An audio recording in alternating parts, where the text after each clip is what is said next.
হর হর মহাদেব, আদেশ, জয় মা মহাকালী। দেখুন, যারা শনির সাড়ে সাতিতে ভুগছেন, শনির ঢাইয়া চলছে, তাদের জন্য আমি একটা বিশেষ রেমেডি বলে দিচ্ছি। রেমেডিটা কার্মিক রেমেডি।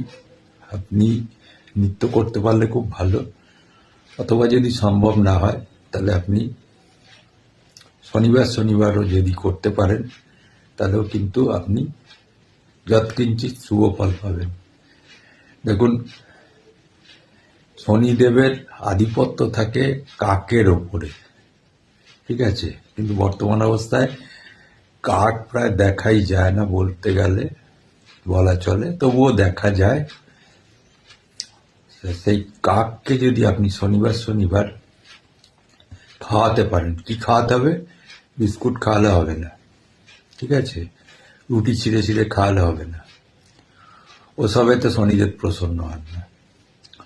আপনাকে খাওয়াতে হবে পনির, অথবা আপনাকে এই যে জিরা রাইস আছে তৈরি করে, বা মিঠা চাউল আছে, মিঠা চালের মানে ভাত, মিঠা ভাত তৈরি করে যদি আপনি নিত্য খাওয়াতে পারেন কাককে, তাহলে কিন্তু আপনি শনির যেই অশুভ, শনির সাড়ে সাতি যাচ্ছে, শনির ঢাইয়া যাচ্ছে, এর থেকে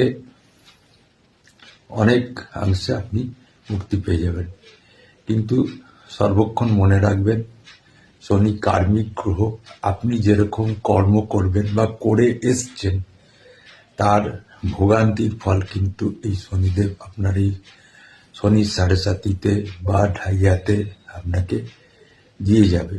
তথাপিও আপনি যদি এই কর্মটা করতে পারেন, আমি যেটা বলে দিলাম, তাহলে শনির সাড়ে সাতি এবং শনির ঢাইয়ার হাত থেকে অনেক মুক্তি পাবেন। এর সঙ্গে গরিব যারা আছেন তাদের আপনি সাহায্য করুন, অর্থ সাহায্য করুন কিছু।